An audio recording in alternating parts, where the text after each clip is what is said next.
स्वागत है आपका दोस्तों बिहार न्यूज़ में। मैं हूं फिर दोस्त गनी और आप देख रहे हैं केडीवी लाइव। दोस्तों आज हो चुका है मंगलवार 1 जुलाई यानी कि महीने की पहली तारीख 1 जुलाई 2025।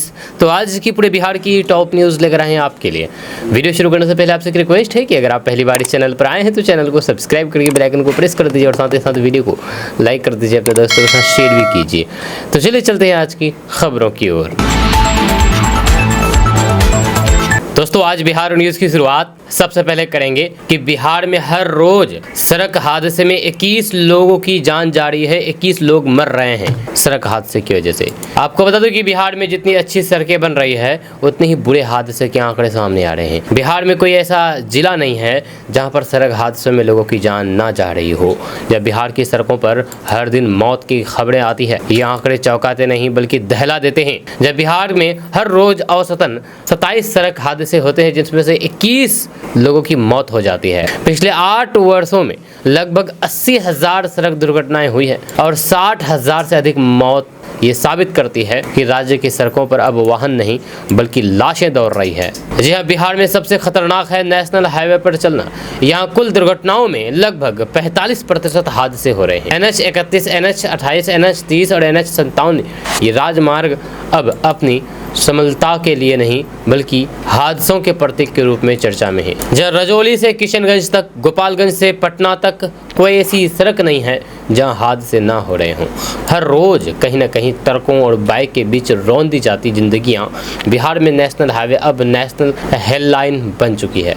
आपका इसके बारे में क्या कहना है नीचे कमेंट बॉक्स में कमेंट करके जरूर बताइएगा।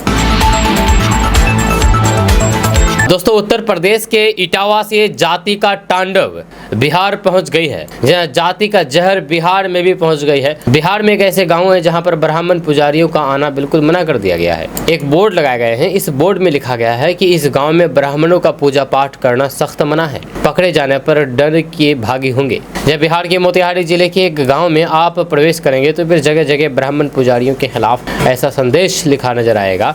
उसकी उत्तर प्रदेश के इटावा जिले में एक कथावाचक के साथ हुई घटना के बाद ग्रामीणों ने गांव में जगह जगह ऐसे संदेश लिख करके रखे हैं। ग्रामीण इसे विरोध का तरीका बता रहे हैं। उनका कहना है कि वे ऐसे ब्राह्मणों का विरोध कर रहे हैं जिन्हें वेद का ज्ञान नहीं है और जो मांस मदिरा का सेवन करते हैं। जहाँ उत्तर प्रदेश की इटावा में एक OBC यानी कि यादव कथावाचक के साथ हुए अभद्र व्यवहार के बाद तरह तरह की प्रतिक्रिया सामने आ रही है। मोतिहारी जिले के आदापुर के टिकुलिया गांव में लोगों ने ब्राह्मण पुजारी के विरोध का निर्णय लिया है। जहां आदापुर के टिकुलिया गांव में ग्रामीणों ने गांव के एंट्री पॉइंट पर ब्राह्मण पुजारियों के प्रवेश पर रोक वाला संदेश लिख रहा है। गांव में बिजली के कई सारे पोल पर भी ब्राह्मणों के विरोध में संदेश लिखा गया है, जबकि कई ग्रामीणों ने अपने अपने घर के बाहर ऐसे बोर्ड लगा करके रखे हैं। जहाँ ग्रामीणों का कहना है कि वे उन लोगों का समर्थन करते हैं जो वेद का ज्ञाता है, चाहे वह किसी भी जाति की क्यों ना हो। वहीं पर दूसरी ओर ऐसे ब्राह्मणों का विरोध कर रहे हैं जिन्हें वेद का ज्ञान नहीं है। दोस्तों मतदाता सूची पुनर्निरीक्षण में 60% वोटरों को दस्तावेज दिखाने की जरूरत नहीं है। दरअसल बात है कि बिहार के सभी 243 विधानसभा क्षेत्र में 7 करोड़ 89 लाख से भी अधिक मतदाताओं के लिए चल रहे विशेष गहन पुनर्निरीक्षण अभियान के तहत लगभग 4 करोड़ 96 लाख मतदाताओं को किसी भी दस्तावेज की आवश्यकता नहीं होगी। ये वह मतदाता है जिनका नाम 2003 की विशेष पुनर्निरीक्षित मतदाता सूची में पहले से दर्ज था। ऐसे मतदाताओं को केवल पुनर्निरीक्षित मतदाता सूची के प्रकाशित हिस्से में अपना नाम और फिर विवरण दिखाना होगा। उन्हें जन्म तिथि या फिर जन्म स्थान से संबंधित कोई भी प्रमाण पत्र देने की जरूरत नहीं है। चुनाव आयोग के अनुसार ये संख्या कुल मतदाताओं का 60% है, जब वहीं पर बाकी 40% यानी कि करीब 3 करोड़ नए या फिर संशोधित मतदाताओं को मतदाता सूची में नाम दर्ज कराने के लिए 11 सूचीबद्ध दस्तावेजों में से कोई एक दस्तावेज देना अनिवार्य होगा, जिससे उनकी जन्म तिथि या फिर जन्म स्थान की पुष्टि हो सके। अब सवाल है कि आखिर वो 11 सूचीबद्ध दस्तावेज कौन सा है। तो इन दस्तावेजों में आधार कार्ड, पासपोर्ट, जन्म प्रमाण पत्र, PAN card, driving licence, school प्रमाण पत्र, सरकारी सेवा पुस्तिका, बीमा policy, bank post office passbook, राज्य केंद्र सरकार द्वारा जारी कोई भी मान्य प्रमाण पत्र आदि शामिल है। दोस्तों, बिहार में मानसून अब पूरी तरीके से सक्रिय हो गया है और फिर इसका असर बिहार के लगभग हर हिस्से में देखने को मिल रहा है। जहाँ कल मौसम विभाग ने बिहार के सभी 38 जिलों में बारिश को लेकर के चेतावनी जारी की है। आज मौसम विभाग ने बिहार के सभी 38 जिलों में बारिश को लेकर के चेतावनी जारी की है, जहाँ इनमें से 19 जिलों में ऑरेंज अलर्ट और फिर बचे हुए 19 जिलों में येलो अलर्ट जारी किया गया है। विभाग ने लोगों से सावधानी बरतने और फिर सुरक्षित स्थानों पर रहने की अपील की गई है। कल के बारे में अगर बात किया जाए तो कल पटना, नालंदा, सिवान, जहानाबाद, दरभंगा, बेतिया और छपरा में तेज बारिश दर्ज की गई। जब पटना और दरभंगा जैसे शहरों में कुछ ही समय की बारिश से सड़कें तालाब में तब्दील हो गई। दरभंगा में मात्र 30 मिनट की बारिश के बाद शहर के कई इलाकों में जल जमाव हो गया, जिससे लोगों को भारी परेशानी का सामना करना पड़ा। दोस्तों, बिहार में वज्रपात से 4 लोगों की जान चली गई है। मवेशी चरा रहे पशुपालक और बिजली का काम कर रहे मिस्त्री पर ठनका गिरा है। दरअसल बात यह है कि बिहार का मौसम बदला तो फिर आसमान से मौत बनकर के बिजली भी गिर रही है। आए दिन वज्रपात से मौत के मामले सामने आ रहे हैं। रविवार को बिहार के कई इलाकों में मौसम का मिजाज बदला और हल्की बारिश भी हुई। इस दौरान ठनके की चपेट में आकर के 4 लोगों की जान चली गई। इधर मौसम विभाग ने दक्षिण बिहार में भारी बारिश के आसार जताते हुए ऑरेंज अलर्ट जारी किया है। आपको बता दें कि वज्रपात की वजह से नालंदा के एंकरगढ़ सराय प्रखंड में वज्रपात की वजह से एक महिला की जान चली गई। वहीं पर आरा और गया में भी ठनका गिरने से 3 लोगों की मौत हो गई, यानी कि कुल टोटल 4 लोगों की मौत हुई है। ये कल की घटना है। दोस्तों, पीएम किसान सम्मान निधि योजना से जुड़ी हुई एक अहम खबर सामने आई है। दरअसल बात यह है कि अगर आप भी किसान हैं और फिर 20वीं किस्त का इंतजार कर रहे हैं तो फिर आपके लिए एक अच्छी खबर है। जल्द ही सरकार की ओर से देश भर में लाखों किसानों का इंतजार खत्म किया जा सकता है। इस खबर को सुनकर के किसान भाई काफ़ी खुशी दिखाई देने वाले हैं। अभी हम आपको प्रधानमंत्री किसान सम्मान निधि योजना से जुड़ी हुई लेटेस्ट खबर के बारे में बताने जा रहे हैं। दरअसल बात यह है कि सरकार की तरफ से किसानों के लिए कई प्रकार की योजनाएं चलाई जा रही है। इनमें से एक योजना है प्रधानमंत्री किसान सम्मान निधि योजना भी है। अभी तक इस योजना की 19वीं किस्त जारी हो चुकी है और फिर किसान इसकी 20वीं किस्त का इंतजार कर रहे हैं। खबर सामने आ रही है कि 20वीं किस्त 31 जुलाई 2025 से पहले जारी कर दी जाएगी। अभी तक इसको लेकर के कोई भी ऑफिशियल बयान जारी नहीं किया गया है। खबरें सामने आ रही है कि प्रधानमंत्री नरेंद्र मोदी की तरफ से जुलाई महीने में एक कार्यक्रम के दौरान 20वीं किस्त का लाभ किसानों को दिया जाएगा। इसको लेकर के ऐलान भी कर दिया जाएगा। 20वीं किस्त का लाभ उन्हीं किसानों को मिलने वाला है जिन्होंने ई-केवाईसी करवाई है। अगर आपने अभी तक ई-केवाईसी नहीं कराई है तो तुरंत करवा लीजिए, नहीं तो फिर आपको 20वीं किस्त का लाभ नहीं मिलने वाला है। प्रधानमंत्री किसान सम्मान निधि योजना के जरिए सरकार की तरफ से किसानों के खाते में हर साल 6,000 रुपये डाले जाते हैं। दोस्तों, बिहार में एक बार फिर से ट्रेन यात्रियों के साथ आधी रात में लूटपाट की घटना को अंजाम दिया गया है। मामला पूर्वांचल एक्सप्रेस से जुड़ा हुआ है। ये घटना बिहार में समस्तीपुर मुजफ्फरपुर रेलखंड के ढोली स्टेशन के पास हुई है। आधी रात को करीब 3 बजे यात्रियों ने पूर्वांचल एक्सप्रेस में वैक्यूम करके कई यात्रियों के साथ लूटपाट की और मौके से फरार हो गए। यात्रियों से पैसे और मोबाइल भी छीने। जानकारी के मुताबिक करीब 4 से 5 लोग ट्रेन पर चढ़े और फिर कई यात्रियों से नकदी और मोबाइल लूट करके फरार हो गए। यह कहा जा रहा है कि ट्रेन करीब 25 मिनट तक रुकी रही, लेकिन सुरक्षाकर्मी बचाव के लिए नहीं पहुंचे। लेकिन इस दौरान यात्रियों को डांट फटकार करके भगा दिया गया। इसके बाद यात्रियों ने रेल मदद पर इसकी शिकायत की। या इतना ही नहीं, घटना की जानकारी पुलिस मुख्यालय को भी पत्र के माध्यम से दिए गए। किसी के बाप का हिंदुस्तान थोड़ी है, ये कहना है तेजस्वी यादव का। दरअसल बात यह है कि पटना के गांधी मैदान में इमारत शरिया द्वारा आयोजित वक्फ बचाओ दस्तूर बचाओ विरोध प्रदर्शन को संबोधित करते हुए नेता प्रतिपक्ष तेजस्वी यादव ने ये बातें कही है। जब वक्फ संशोधन अधिनियम 2025 का विरोध करने बिहार के कोने कोने से आए मुसलमानों की भारी भीड़ के सामने तेजस्वी यादव ने हुंकार भरते हुए प्रधानमंत्री नरेंद्र मोदी और फिर बिहार के मुख्यमंत्री नीतीश कुमार को भी आड़े हाथों लिया है। उन्होंने कहा है कि न केवल वक्फ संपत्तियों पर कब्जा करने की तैयारी है, बल्कि मुसलमानों के साथ ही पिछड़ों और फिर के मतदान अधिकार को भी छीनने की कोशिश की जा रही है। वहीं पर तेजस्वी यादव ने बिहार विधानसभा चुनाव के पहले मतदाता सूची के गहन पुनरीक्षण का चुनाव आयोग के फैसले को एक बड़ी साजिश करार दिया है। उन्होंने कहा है कि इससे बिहार में बड़ी संख्या में मतदाताओं का नाम वोटर लिस्ट से कट सकता है, इसलिए हर कोई ये सुनिश्चित करें कि उनका नाम वोटर लिस्ट में रहे।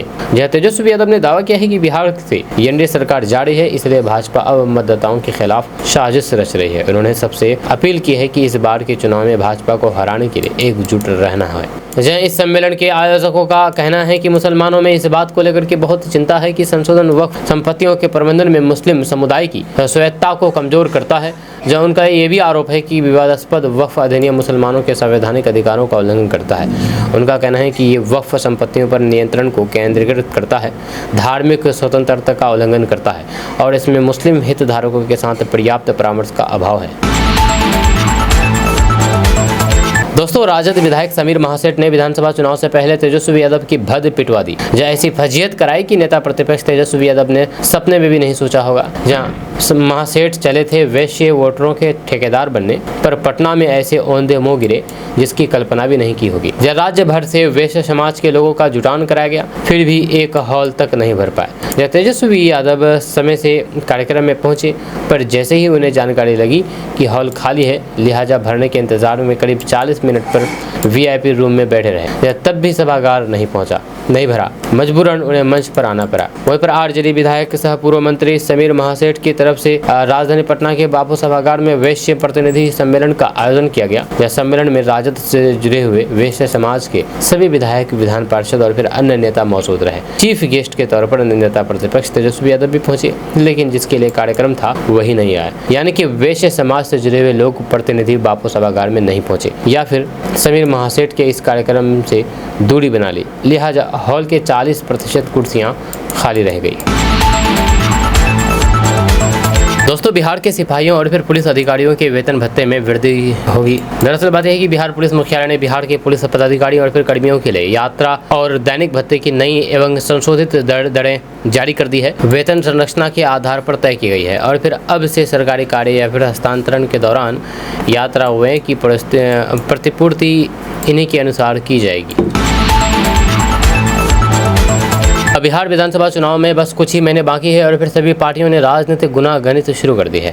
इस चुनाव में मुख्य मुकाबला नीतीश कुमार और तेजस्वी यादव के बीच है, लेकिन ऑल इंडिया मजलिस इत्तेहादुल मुस्लिमीन के प्रमुख असदुद्दीन ओवैसी भी यहाँ पर बड़ा फैक्टर माने जा रहे हैं। एआईएमआईएम के बिहार के सीमांचल क्षेत्र में मजबूत जनाधार है। जब पिछले चुनाव में उसने अकेले चुनाव लड़ा था और फिर 5 सीटों पर जीत हासिल की थी। हालांकि इनमें से 4 विधायक तेजस्वी यादव की पार्टी राजद में शामिल हो गए थे। हालांकि इस विधानसभा चुनाव में असदुद्दीन ओवैसी लालू प्रसाद तेजस्वी के आशीर्वाद को भूल गए हैं और फिर राजद से हाथ मिलाने को तैयार दिख रहे हैं। असदुद्दीन ओवैसी ने कहा कि उनकी पार्टी ने बिहार में विपक्षी महागठबंधन के नेताओं से संपर्क किया है ताकि आगामी विधानसभा चुनाव में एनडीए को सत्ता में लौटने से रोका जा सके। यह समाचार एजेंसी एएनआई से बातचीत करते हुए असदुद्दीन ओवैसी ने कहा कि हमारे प्रदेश अध्यक्ष अख्तरुल ईमान ने महागठबंधन के कुछ नेताओं से बातचीत की है और फिर साफ तौर पर कह दिया है कि हम नहीं चाहते हैं कि बिहार में बीजेपी या फिर एनडीए दोबारा सत्ता में आए। अब ये उन पार्टियों पर निर्भर करता है कि वे एनडीए को रोकना चाहते हैं या फिर नहीं। वहीं पर असदुद्दीन ओवैसी ने चुनाव आयोग को पत्र लिखकर के बिहार में चल रहे विशेष गहन पुनर्निरीक्षण प्रक्रिया का विरोध किया है।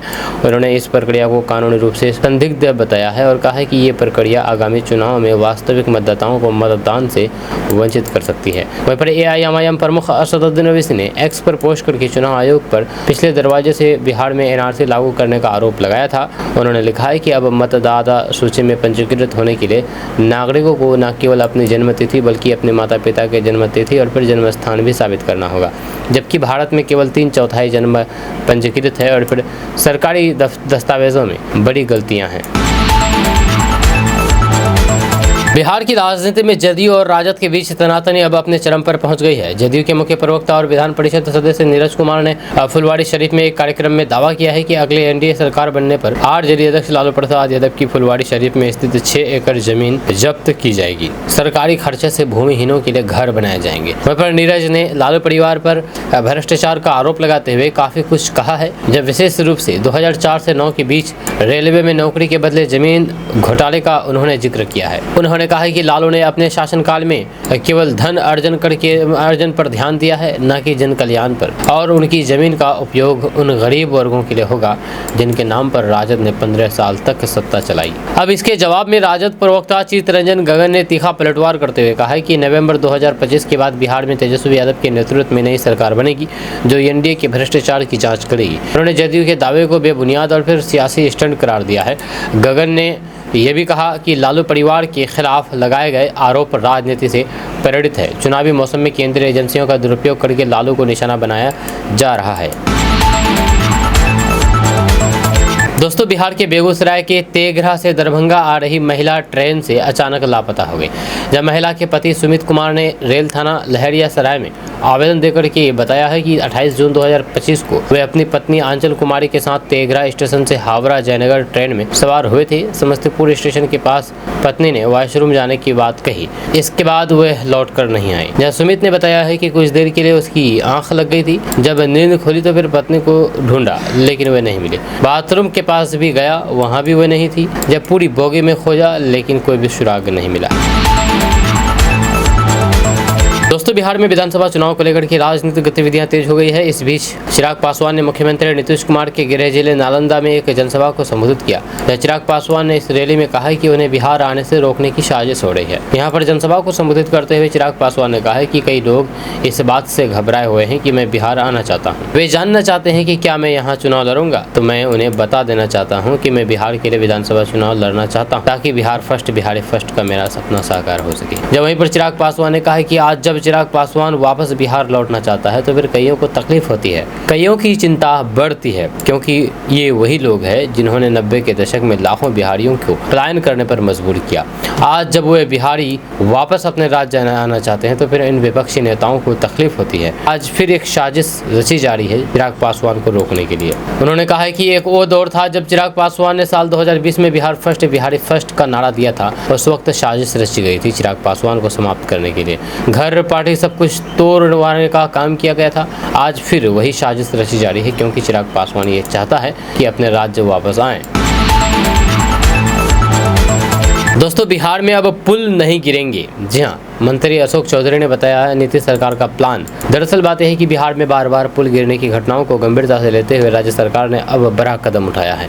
ग्रामीण कार्य विभाग के अधीन सभी अभियंताओं को आज एक विशेष कार्यशाला में IIT के विशेषज्ञों द्वारा प्रशिक्षण दिया गया। इस प्रशिक्षण का उद्देश्य अभियंताओं को ऐसे तकनीकी दिशा निर्देश देना जिससे भविष्य में पुलों की गुणवत्ता बेहतर हो और फिर पुल ढहने की घटनाओं पर पूरी तरीके से रोक लग सके। मंत्री अशोक चौधरी ने मीडिया से बातचीत करते हुए कहा कि पिछले साल 2 बड़े पुलों के गिरने से सरकार की काफी किरकिरी हुई थी।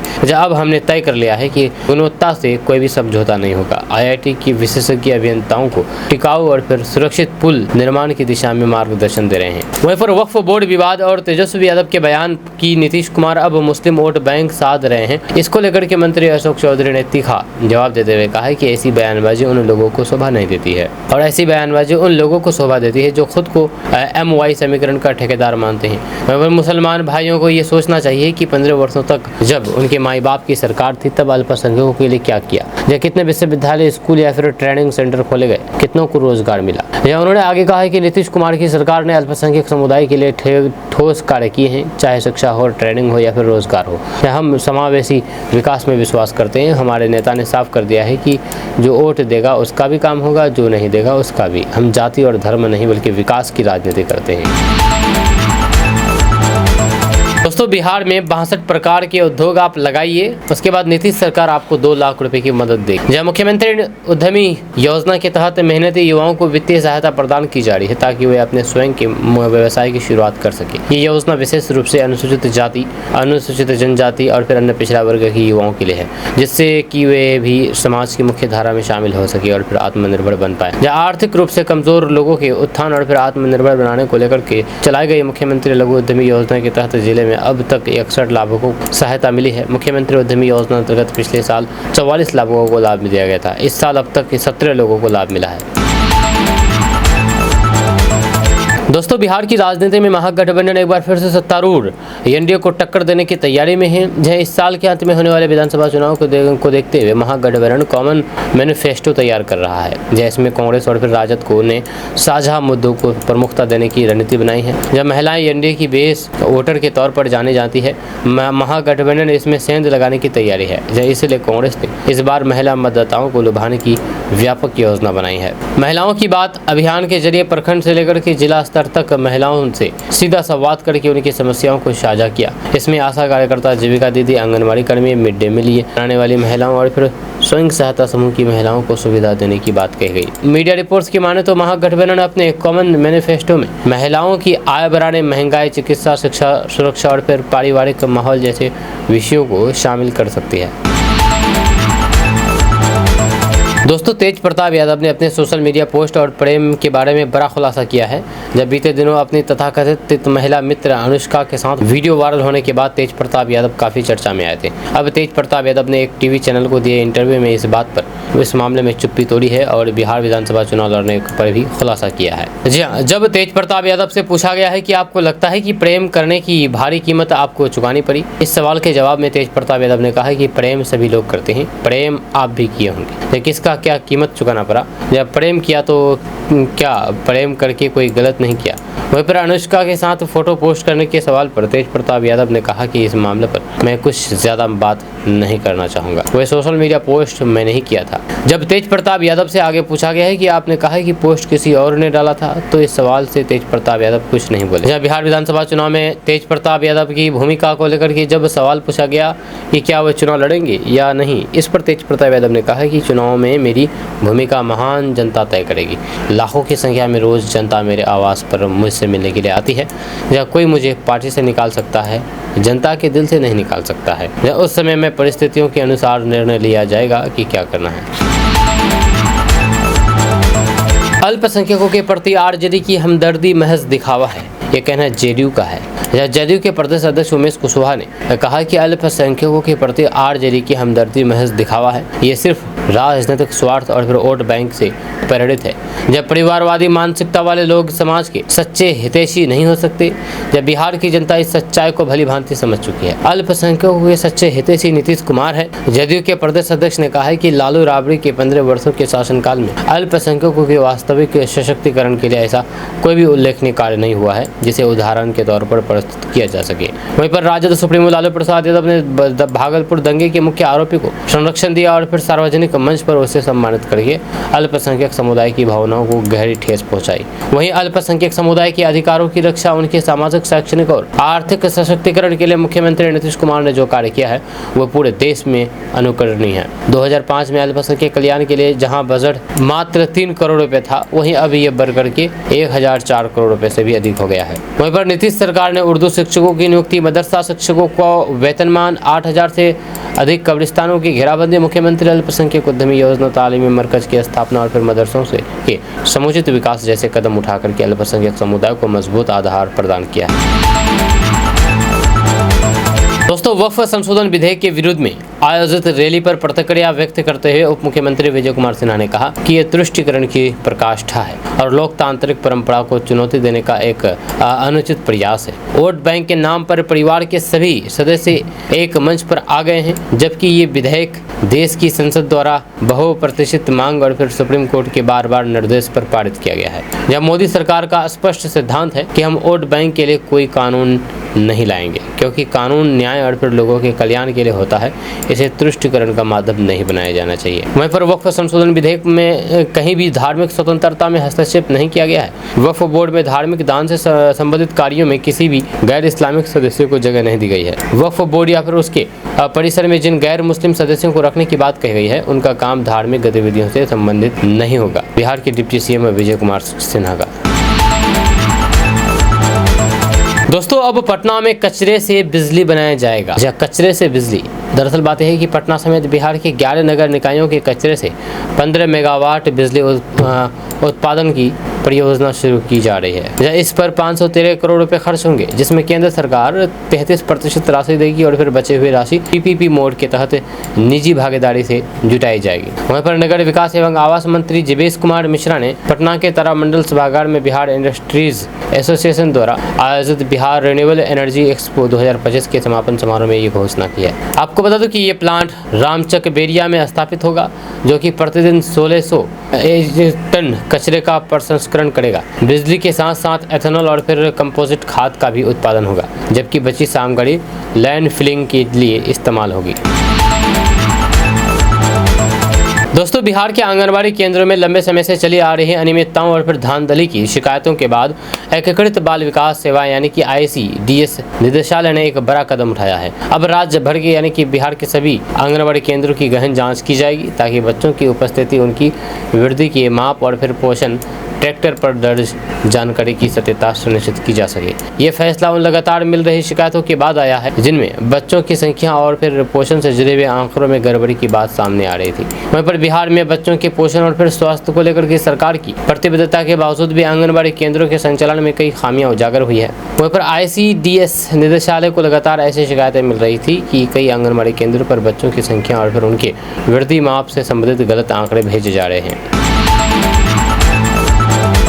दोस्तों, बिहार में विधानसभा चुनाव से पहले भारतीय निर्वाचन आयोग द्वारा शुरू किए गए मतदाता सूची पुनर्निरीक्षण अभियान पर सियासी घमासान शुरू हो गया है। विपक्षी दलों ने इसे लेकर के केंद्र की सरकार और चुनाव आयोग पर तीखा हमला बोला है। यह भारतीय कम्युनिस्ट पार्टी यानी कि माले के सांसद सुदामा प्रसाद ने इसे बीजेपी का आखिरी ब्रह्मास्त्र करार दिया है। सुदामा प्रसाद ने पटना में एक बयान में कहा है कि बीजेपी की सत्ता फिसल रही है, जनता और फिर मतदाता उनके खिलाफ है। सरकार ने न रोजगार दिया, न लोगों की इज्जत की रक्षा की, न ही देश की सीमाओं को सुरक्षित किया। उन्होंने आगे कहा कि बिहार में एनडीए सरकार का जाना तय है और फिर हताशा में ये कदम उठाया गया है। सुदामा प्रसाद ने चेतावनी दी है कि अगर सरकार वोट बंदी की कोशिश करती है तो फिर जनता सड़कों पर उतरने को तैयार है। दोस्तों, बिहार के सभी सरकारी स्कूलों में बड़ा बदलाव होगा। दरअसल बात यह है कि बिहार सरकार अब सरकारी स्कूलों को केवल शिक्षा प्रदान करने के लिए केंद्र नहीं बल्कि हरियाली और फिर बागवानी के मॉडल केंद्र के रूप में विकसित करने की दिशा में अग्रसर है। शिक्षा विभाग ने एक नया आदेश जारी करते हुए स्पष्ट किया है कि मानसून के दौरान मौसम में बिहार के 824 सरकारी स्कूलों में बड़े पैमाने पर पौधारोपण कराया जाएगा और छात्रों को पौधों की देखभाल और फिर बागवानी के गुण सिखाए जाएंगे। वहीं पर इस पहल का उद्देश्य केवल स्कूल परिसरों में हरियाली बढ़ाना नहीं है बल्कि छात्रों को प्रकृति से जोड़ना, पर्यावरण के प्रति जागरूकता बढ़ाना और फिर उनमें जिम्मेदारी की भावना विकसित करना भी है। जहाँ स्कूलों में लगाए गए पौधों की देखरेख छात्र और फिर शिक्षक मिलकर के करेंगे, जिससे बच्चों को व्यवहारिक अनुभव प्राप्त होगा। इस योजना के अंतर्गत हर विद्यालय में केवल पौधे लगाने तक सीमित नहीं रह जाएगा बल्कि विद्यार्थियों को बागवानी की बारीकियां भी सिखाई जाएगी। दोस्तों, बिहार में आम उगाने वाले किसानों के लिए बहुत ही अच्छी खुशखबरी सामने आई है। किसानों की बल्ले बल्ले होने वाली है। जहां आम उत्पादक किसानों की आय बढ़ाने के लिए सरकार पैकेजिंग पर सब्सिडी देगी ताकि उन्हें बेहतर बाजार मिल सके। जहां किसानों की लागत कम करने के लिए सरकार बागवानी कीटनाशक उपलब्ध कराई जाएगी। बागवानी फार्म में आकर्षक उद्यान बनाए जाएंगे, इससे बच्चे उद्यानों की ओर आकर्षित होंगे और फिर पर्यावरण संरक्षण में मदद मिलेगी। ये बातें बिहार के उप मुख्यमंत्री विजय कुमार सिन्हा ने राजधानी पटना के ज्ञान भवन में आयोजित एक आम महोत्सव के समापन समारोह में कही है। उन्होंने कहा है कि राज्य में आम का उत्पादन लगातार बढ़ रहा है, किसान तेजी से इसकी ओर आकर्षित हो रहे हैं। दोस्तों, उत्तर प्रदेश के इटावा में गैर ब्राह्मण कथावाचक पर हमले को लेकर के चल रहे विवाद के बीच समाजवादी पार्टी के अध्यक्ष अखिलेश यादव ने परिवार को धार्मिक के नेता आचार्य धीरेन्द्र कृष्ण शास्त्री पर कटाक्ष करते हुए कहा कि कई कथावाचक 50 लाख रुपए लेते हैं। उन्होंने संवाददाताओं से कहा है कि कई कथावाचक एक आयोजन के लिए 50 लाख रुपए लेते हैं। क्या कोई धीरेन्द्र शास्त्री को अपने घर पर कथा के लिए बुला सकता है? वे पैसे छुपा करके लेते हैं। जहाँ वहीं पर अखिलेश यादव ने कहा कि उन्हें नहीं पता है कि बागेश्वर बाबा के नाम से मशहूर धीरेन्द्र शास्त्री कथावाचन के लिए कितना शुल्क लेते हैं, लेकिन उन्होंने दावा किया है कि ये निःशुल्क नहीं है। शास्त्री की ओर से तत्काल कोई भी प्रतिक्रिया नहीं आई है। दोस्तों, तेजस्वी यादव इस बार 2 सीटों पर विधानसभा चुनाव लड़ सकते हैं। आपको बता दें कि कांग्रेस सांसद राहुल गांधी की तरह तेजस्वी यादव भी 2 विधानसभा सीटों से चुनाव लड़ सकते हैं। आरजेडी के सूत्रों के हवाले से ये जानकारी सामने आई है। सूत्रों के अनुसार तेजस्वी यादव राघोपुर से चुनाव लड़ सकते हैं। इसके अलावा वह मिथिलांचल की किसी सीट से भी चुनाव लड़ सकते हैं। जी हाँ, तेजस्वी यादव को उत्तरी बिहार से भी एक सीट से चुनाव रण में उतरने की तैयारी है। तेजस्वी मधुबनी की फुलपरास सीट से चुनाव लड़ सकते हैं। इस सीट से साल 1977 में कर्पूरी ठाकुर विधायक रह चुके हैं। चर्चा है कि अगस्त महीने में सहयोगी दलों के साथ सीट शेयरिंग के बाद आरजेडी उम्मीदवारों की सूचियां जारी की जा सकती है। सहयोगी दलों ने आरजेडी को अपनी विधानसभा सीटों की सूची सौंप दी है। आपको बता दूं कि बिहार विधानसभा का कार्यकाल 22 नवंबर 2025 को खत्म हो जाएगा। इसलिए नवंबर से पहले सितंबर अक्टूबर में चुनाव आयोग बिहार में 243 विधानसभा सीटों के लिए चुनाव करा सकता है। यह चुनाव कई फेज में हो सकते हैं। अक्टूबर के पहले हफ्ते में चुनाव की तारीखों का ऐलान हो सकता है। चुनाव आयोग की 9 सदस्यीय टीम तैयारियों का जायजा ले चुकी है। वोटर सूची की यानी कि वोटर लिस्ट की वेरिफिकेशन का काम चल रहा है। फाइनल वोटर लिस्ट 30 सितंबर को प्रकाशित होगी। दोस्तों, बिहार के सीतामढ़ी जिले के परसोनी थाना क्षेत्र से एक प्रेमी युगल का वीडियो सोशल मीडिया पर तेजी से वायरल हो रहा है, जिसमें दोनों ने प्रशासन और फिर लड़की के परिजनों से अपील करते हुए कहा गया है कि उन्होंने अपनी मर्जी से कोर्ट मैरिज की है, इसलिए अब किसी तरीके के दबाव या फिर प्रताड़ना न दी जाए। मामला परसोनी थाना के अंतर्गत कठोर गाँव का है। वीडियो में लड़की ने बताया है कि वह कठोर गाँव की रहने वाली है और काफ़ी समय से अपने प्रेमी से प्रेम करती थी। जब उसने कहा कि उसने कई बार अपनी माँ से इसी लड़के से शादी करने की बात कही थी, लेकिन हर बार उसे मारपीट करके चुप करा दिया गया। जब लड़की के अनुसार प्रताड़ना से तंग आकर के उसने अपने प्रेमी को फोन करके कहा कि अगर वह नहीं आया तो फिर वह जान दे देगी। इसके बाद प्रेमी के बुलावे पर दोनों सीतामढ़ी कोर्ट पहुंचे और कानूनी रूप से शादी कर ली। वीडियो में लड़की ने अपने परिजनों पर गंभीर आरोप लगाते हुए कहा है कि शादी के बाद भी वे लड़की के परिजनों को तंग कर रहे हैं और फिर तरह तरह के धमकी दे रहे हैं। दोस्तों, बिहार के जहानाबाद जिले की पटना गया मुख्य सड़क पर एक अजीबोगरीब लेकिन खतरनाक नज़ारा देखने को मिल रहा है।